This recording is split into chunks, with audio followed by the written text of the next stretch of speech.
Laidą pristato IKEA, kad gyvenimas namuose būtų gražesnis. Turime puikių sprendimų namams.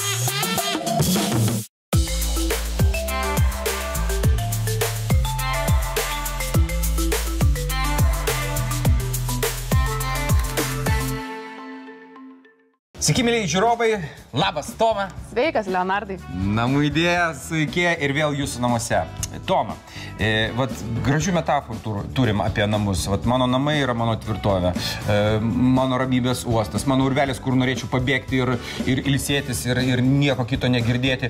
O taip atbėgiai ir pamatai, kad ten tokia gausa daiktų, perteklius ir chaosas čia ir galvoje ir taip ir blogai miegi.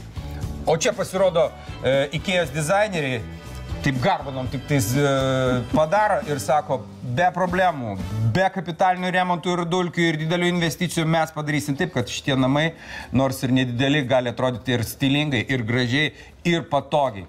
Ir apie kokius namų erdvę šiandieną, Toma, mes kalbėsime. Šiandieną mes vyksime pas Renatą ir jos dukrą, kur įrengsime svetainę ir valgomąjį kartu. Keliaujam? Keliaujam. Štai ir atkeliavome. Vilniaus papėdėje įsikūrusiame name mūsų jau laukia šios laidos herojės. Labą dieną. Labą dieną. Kiek pas jūs ūkio? Zoologijos sodas visas, spalvų akis raipsta. Net prisėst noris, galime? Ką? Galit, prašom. Oi, Leonardas. Nadyša. Renata. Čia yra Toma. Labas. Keliauja turbūt daug labai, ne? Daug, keliauju daug, atvežiau daug visokių suvenirų, viskas sukrauta dėžėse. Norėtų. Dar turite? Dar turiu, ten sombrero iš Meksikos ir visokių tokių, ir neturiu kur dėti. Ir neturite Nadyša. Tai čia ne vien tik jūsų, Renata, bet čia yra jūsų bendras kraitis. Taip. Matau, sūnus dar yra. Dar yra sūnus, bet sūnus jau didelis savarankiškas. Savo daiktą įsivežė. Savo daiktą, tik katę paliko, čia sūnaus katė. Ai, katę turit ir šuniuką dar. Ir šuniuką dar turiu. Pasitiko, ramiai pasitiko. Už jūsų netampėm. Renata Vilniaus kolegijoje dirba dėstytoja, todėl daug laiko praleidžia ir namuose, skaitydama studentų darbus. Vis dėlto svetainė kol kas nepritaikyta nei poilsiui, nei skaitymui. Skaitau ant grindų. Aš galvoju darbas darbui, bet ar turit hobį, kuriais užsiimat, būtent čia šitam kambarį? Hobį, skaitimas. Knygų daug, skaitom abi, daug. Matau ir pianiną, gal dukra skambina, ar jūs pati? Aš skambinu. O. Dukra ir ten mušamieji pakeitė dabar specialybę, tai būgnai. Mano svajonė buvo būgnais groti. Aš iš artistų nieko, bet svajonę tai turėjau. Tai svajonės pas dukrą perėjo. Būgnais varo. Kai nedirbate, kokiomis veiklomis užsiimate? Ką veikiate būtent čia? Pas mus jau tokia tradicija, kiekvienais metais mes per Kalėdas, per Velykas, tai susirenka visa šeima. Tai kai persikraustėm čia greitai prieš Kalėdas, reikėjo kažkur indus dėti, iš dėžių viską traukiam. Tai mes jau susitarėm, jau tokia iš pradžių pas mamą rinkdavomės, bet dabar jau mamai kaip ir sunku, tai dabar jau pas mane jau visi suvažiuoja. Tada traukiam stalą, visi susėdam. O, tai iš šito jūsų atsakymo man aiškėja truputėlį ta vizija, kad tikriausiai jūs čia norėtumėte ne tik svetainę turėti, bet ir valgomasis tikrai, nes mūsų suvažiuoja kokia apie 20, nes dabar visi turi antrą pusę, dar vaikų, anūkų nėra, bet aš tikiuosi, kad augs tą šeimą. Tai šita erdvė, čia svetainė. Svetainė. Svečiams skirta ir jūs norit pasakyti, kad čia 20 gal net ir daugiau žmonių sueina. Jo, tėvo buvo 80 jubiliejus, tai suvažiavo ten brolis, seseris. Ir dabar čia kažkokios spintos, lovos, čia senos, kažkas stalas, vežėm, suvežėm ir dabar, taip nejauku. Ir man toks stresas, aš ateinu čia tokia betvarkė ir man tada sąžinė graužia, kad aš tokia bloga šeimininkė, nes čia visko pridėta ir aš iš kampų į kampą tos daiktus dėlioju ir norėtųsi jau tos kažkokios tvarkos. Tai pagrindinis poreikis yra čia įkurdinti normalią, jaukę svetainę. Jo, kai ateina svečiai, kad čia būtų svečių kambarys, o ne toks. Tai tokia svetainė valgomasis. Valgomasis, nes suvažiuoja giminė, tikrai mes po gimtadienį kokie, tai šašlykai. Tai be ko neįsivaizduojat būtent šitos erdvės? Ar yra dalykų, kurie turėtų likti čia, kaip stovėję? Lieka pianinas, nes į viršų jau tikrai nekelsiu. Ir daiktai. Nes noriu sudėti nuo lubų nuo grindų iki lubų, nuo sienos iki sienos, kad galėčiau sudėti viską, uždaryti ir pamiršti. Čia yra posakis, žinot, pas mane daiktų iki lubų, pas jūs tai yra praktiškai 100% tiesa. Iki lubų pas jūs spintos apkrautos. Dabar apie poreikius pakalbėjom, o sakykit, kokie turėtų, jeigu turėtumėt svajonę, ar ne, įkurti savo namus, koks tai būtų stilius, kokios tai būtų spalvos, kaip jūs įsivaizduojat, kaip turėtų atrodyti ta erdvė? Provansas lavandos, nes pas mane ten terasai lavandos. Tikrai ko nenorėčiau, tai kažkokio ten high-tech, raudono, oranžinio, kažkokio, tikrai ne mano spalvos. Tai labiau linkstat prie tokio tradicinio pastelinės, kažkokios tokios ramios spalvos. Man kaip dizaino specialistai jūsų poreikiai atrodo aiškus. Tai kad būtų svetainė kartu su valgomuoju, kad būtų vieta pasidėti daiktams ir sutalpinti jūsų visą turtą, kad būtų jauki, kviečianti užeiti. Ir pasilikti nakvoti. Taip, ir visas spalvos, ir Provanso stilius, tai aš jau savo viziją turiu. Mes tada jūs paliksime trumpam, kad galėtų apsitarti profesionalai IKEA dizaineriai ir prieiti prie bendrų išvadų, kad čia virstų gražus provansiško stiliaus stebuklas.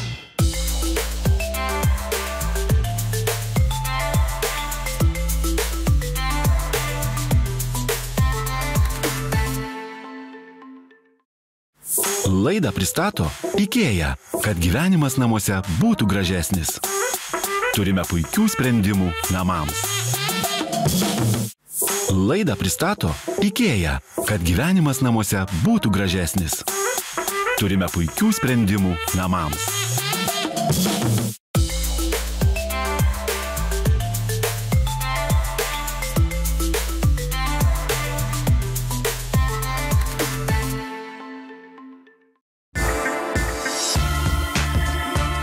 Išsiaiškinusi visus Renatos ir jos dukros poreikius, Toma patraukė į IKEA parduotuvę, kur jos laukė kolegė Anastasija. Laikas pradėti darbus.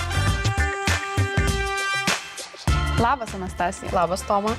Mano užduotis Renatai ir jos dukrai 22 kvadratinių metrų kambaryje įrengti svetainę su valgomuoju. Kokie jų poreikiai ir apie kokį stilių galvoji? Tai iš tikrųjų pas juos susirenka daugybė svečių, tai tas stalas turėtų būti išskleidžiamas, kad galėtų prisėsti keletą asmenų.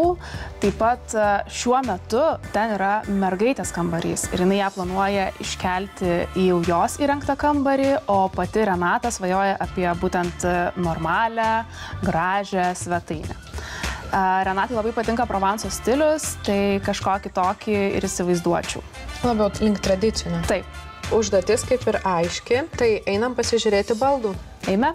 Dizainerės iškart apsistojo prie Billy knygų laikymo sistemos, kuri yra komplektuojama iš skirtingų dalių. Jas galima paaukštinti, taip pat rinktis iš skirtingų spalvų ir durelių variantų. Toma, sakyk, ties kuriais deriniais ar ties kuriom spalvom jau esi tu apsisprendusi ir apsistojus ir turėjau pasirinkusi kažką? Tai mes turime Billy planavimo programą IKEA LT puslapyje ir čia galime rinkti skirtingus knygų spintų variantus. Ką manai apie šią spalvą ir tokį derinuką? Manau, kad Provanso tavo minėtam labiau tradiciniam stiliu tai tikrai nuostabiai atrodytų. O dėl durelių tai galvoju apie stiklinės. Na, iš tiesų, tai esu sugalvojusi dalį daryti su durelėmis, dalį daryti atvirą, kad parodyti knygas atvirai, nes yra patogu pasiimti tiesiog be durų ir netidarant durų, o tuos daiktus, kuriuos norima labiau paslėpti, tai tiesiog dengti durimis. Taip, ir toks derinys ir žaismingumo pačiai patalpai interjerus teiks. Tai dėl Billy sistemos viskas kaip ir aišku, tikrai turėtų atrodyti nuostabiai. Ėmė pasižiūrėti kitų baldų. Eime. Toma ir Anastasija apžiūrėjo įvairiausių stalų, tačiau vienas jų atrodo ypatingai tinkamas. Tiesą pasakius, esu beveik 100% įsitikinusi, kad šis stalas ir yra tas stalas, kuris tiktų mūsų objektui, todėl, kad jis yra išskleidžiamas, gali sutalpinti ir daugiau asmenų. Jis yra apvalus, kuris taip pat kompaktiškai susodina didesnį kiekį žmonių ir jis yra baltas ir jis turi tą tokią išraitytą dailią koją, kuri iš tikrųjų labai pagyvina tą tradicinį stilių ir atitinka mūsų poreikius, norint sukurti Provence. Tai ką manai? Visiškai tau pritariu, man patinka tavo ryžtas ir užtikrintumas šito vietoj. Tai tikrai 100%, man atrodo, kad čia yra tas stalas, kurio mums reikėtų. Kadangi abi sutarėme ties šiuo variantu ir mūsų nuomonė sutampa, tai galbūt keliaukime prie kito baldo, nes iššūkių turime tikrai daug. Kalbėsime apie sofą lovą. Keliaukim. Atvykome į sofų lovų skyrių, kur tiesiog raibuliuoja akys.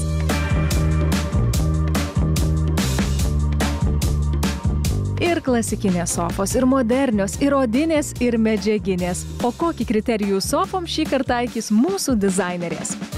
Tai čia jau matome labiau tradicinį stilių, prie ko aš ir linkstu. Tik kol kas nesu nusprendusi konkretaus varianto, bet galbūt tu turėtų man kokių patarimų, į ką atsižvelgti. Man atrodo, kad kas labai dabar svarbu ir ką reikėtų atsižvelgti, tai ar namų šeimininkai turi gyvūnų. Taip, turi porą, šuniuką ir kačiuką. Tai gal reikėtų arba margesnio tada užvalkalo. Aišku, būtų puiku, kad jis nusimtų ir skalbtųsi. Tai manau, čia būtų vienas iš pagrindinių dalykų, ką reikėtų atsižvelgti. Štai čia dar turime skirtingų tų gobelenų variantų, bet aš visgi svarstyčiau apie margesnį, labiau su raštais ir raštuotą. Kadangi galvojam rinktis margesnį užvalkalo sofos, tai kaip galvoju, kaip jisai atrodys kitų baldų kontekste, ar nebus per ryšku, per intensyvu? Jeigu renkamės margesnę sofą, tai baldai turėtų būti labiau vienspalviai, labiau be raštų, žodžiu, tokie prigesinti. Sutinku. Pagrindiniai baldai jau išrinkti. Gera pradžia, pusė darbo.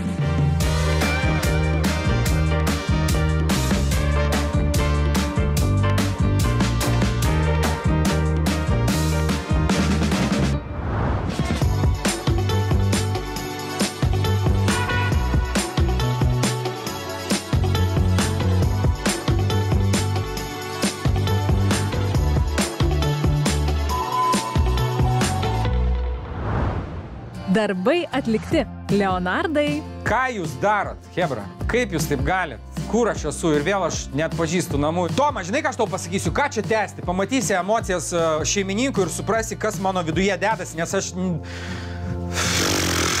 Renata, namų idėja su Ikea kviečia jūs.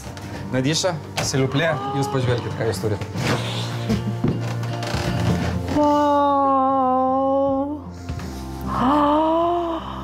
O taip galima buvo? Ar tai legalu? Ar tai?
Mamos servizas, ačiū.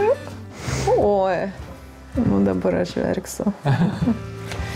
Kaip faina. Bet kiek vietos daug. Vietos išties daug. Prisėskime. Dizainerė Toma paruošusi viską jums papasakoti. Ką, taip vat įkvėpiam, iškvėpiam, ašaras nusišluostom. Mes niekada nežadam, bet visą laiką žada atima. Atima. Jo, naujai įrengti tokie projektai ir pats, žinokit, atvirai pasakysiu, aš Nenustoju stebėtis, kas vyksta su namų idėja, su IKEA ir jūs tiesiog apžvelkit, įvertinkit, o Toma, tu pakomentuok, kas čia dedasi. Tai Renata, kaip ir matot, turit jau pagaliau svetainę kartu su valgomuoju, tai mes šiandieną šiuo metu sėdim prie valgomojo stalo, kuris yra išskleidžiamas, tai tikrai sutalpinsit ir daugiau šeimos narių, kai turėsite ir švęsti šventes. Kokie 8-6 susitalpintumėt. Toje pusėje turime svetainę zoną su kavos staliuku, tai vėlgi, jeigu sugužėtų daugiau svečių, vieni galėtų sėdėti prie stalo, kiti ant sofos, bendrauti kartu, visos erdvės yra sujungtos, kad tiesiog galėtumėte bendrauti, kad nebūtų taip atskirta. Valgomojo zonoje mes turime ir knygų spintas, jos užsisuka kampu. Tai atviros yra skirtos knygoms laikyti, tos kitos toje pusėje, kur uždarytų durelių, tai daiktams, kurių nenorite taip atvirai demonstruoti. O ant stiklinių lentynų su apšvietimu, kadangi viskas kiaurai persišviečia, sudėjau jūsų servizus, taures, žodžiu, indus, kuriais norite didžiuotis ir kurie jums kelia sentimentus. Tai šitas apšvietimas yra pakraunamas, baterijos pakraunamos, tai tiesiog jisai nereikia jiems kažkokio tai elektros įvado, o įsijungia vos palietus ranka. Kitas labai svarbus dalykas, ką norėčiau paminėti, tai čia šitos Bilis spintos durelės yra ne šiaip bet kokios, bet labai gera funkcija yra ta, kad galima įrėminti kokią tik norit nuotrauką. Galit netgi savo veidą įsirėminti. Tai čia aš esu panaudojusi tapeto likutį iš mūsų IKEA'os parduotuvės ekspozicijos. Tai kartu gavosi ir tokia tvari žinutė, kad neišmetėm, bet panaudojom jūsų objekte ir jisai labai gerai papildė jūsų tą trokštamą Provanso stilių ir Provanso temą. Tai turime ir tokį dekoratyvesnį atvirą daiktų laikymo sprendimą kartu su indauja apačioje. Šioje vietoje indauja pasitarnauja ne tik indams, lėkštėms susidėti, bet ir serviravimo tekstiliai, stalo žaidimams susidėti, žodžiu, viską, ką turėsite savo. Kaip tik. Tai dar vienas toks, kadangi liko toks neišnaudotas kampas, tai čia aš suplanavau tokį mobilų vežimėlį ant ratukų. Kuris labai derinasi prie fototapetų. Taip, kadangi ruduo ir tikriausiai jau jaukesni vakarai prie mezgimo, prie siūlų, nes radau būtent jūsų siūlų paliktų, tai tiesiog labai patogu prisistumti, kur tik norit. Keliaukime toliau į svetainę zoną, ten jūs matote sofą, bet tai ne tik sofa, tai ir sofa lova, tai galėsit įkurdinti svečių, jeigu pasiliktų nakčiai. Sofa lova turi lovadėžę, kur telpa papildoma daiktų susidėjimo vieta. Paslėpta, ne? Taip, nes jinai taip išsikelia, užsiverčia ir viduje yra lovadėžė. Ir šis gobelenas nusivelka ir jį galima skalbti. Tai labai patogu, jeigu turit gyvūnų, šuniuką, tai ar plaukai, ar kažkas, tai toks tiesiog lengvai prižiūrimas. Dar noriu paminėti, kad sukūriau koliažą virš sofos iš veidrodžių, taip pat matot veidrodį ir ten. Tai veidrodžiai šioje vietoje atlieka dekoratyvią funkciją, sukuria tokius blikus, pagyvina, tokia žaismingesnė erdvė padaro. O pintų objektų čia netrūksta, kaip ir minėjau, jie pajaukina, pašiltina erdvę, tai ir nuo dėželių iki kilimo, pintų krėslų, netgi šviestuvą parinkau pintų gaubtų. Tai labai gerai papildo jūsų tas išraiškingas medinės lubas ir grindis, tikrai labai suteikia jaukumo. Kilimas kaip tik Katei bus, nes jinai labai mėgsta draskyti. Neateina iš lauko ir pradeda baldus draskyti. Tai tada mes ilgai neišgyvensim su tuo kilimu. Man atrodo labai logiškai ir organiškai viskas išsidėsto, kad jūsų dukra galėtų skambinti, visi susirinkę svečiai klausytis, tarsi atsiveria visa erdvė ir išpildėme virš pianino esančią sieną mažomis paveikslų lentynėlėmis, tai čia gali atsidurti ne tik paveikslai, bet ir kažkokios natos, knygos ir kiti dekoratyvūs elementai. Čia yra toks sukurtas rojaus kampelis, kur norisi kviesti kuo daugiau svečių. Ir ne vien tik uliavoti, bušavoti ar žaisti gaudinių, bet ir tokia mėgautis ramybę, aristokratišką, grojant nadišai pianinu, gurkšnojant kavą arba arbatą. Kaip jum? Trūksta žodžių. Ašaras jau nušluošiau. Man žinok, aš net nepagalvoju, kad galima tai. Vau. Tiesiog ir spalvos, ir tokie smulkus, tokie daiktai, kaip veidrodžiai, nežinau, kaip pajuto Tomą, bet aš visur mėgstu veidrodžius, man kažkaip jie. Wow, niekada negalvoju, kad galima knygas taip sudėti. Tikrai labai toks. Jo, ir kaip tada buvo, sakiau, kad daiktų iki lubų, ne? Tai šiuo atveju labai gražiai išdekoruota ir sukaupta, va taip išdėliota, kad ir iki lubų, bet nesijaučia, ne, apkrovimo nesijaučia. Jo, ir tos daiktų naštos, kurie šaukės, ne ten padėjai, ne ten pastatėjai, o dabar... Viskas dėžutėse, lentynose, tai, kas man patinka, turi būti sudėliota. Duok Dieve, jūs čia džiaugsitės, auksite, kursite, grosite ir linksminsitės. Tai ačiū Jums, kad tai įsileidot. Kad nebijot pokyčių. Ačiū Jūsų šeimai, ačiū Tomai ir tavo komandai, ačiū Ikea, ačiū Namų idėjas Ikea, sako ir Jums, brangūs žiūrovai, ačiū. Mes pasimatysime kitą penktadienį, kaip visada, tuo pačiu laiku, 17:55 per TV3. Derindami baldus išlaikysite vientisą stilių.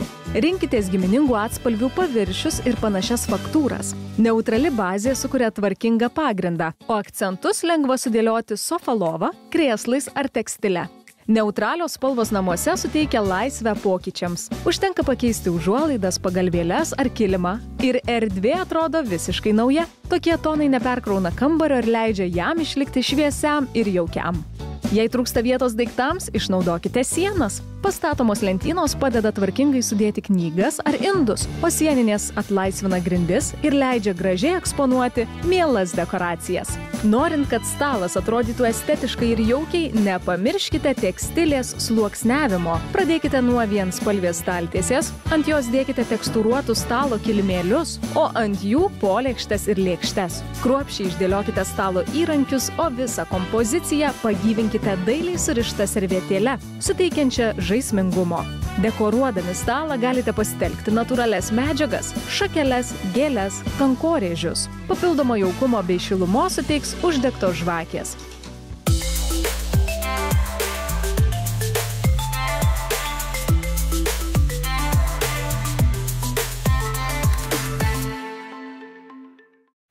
Laidą pristato Ikea, kad gyvenimas namuose būtų gražesnis. Turime puikių sprendimų namams.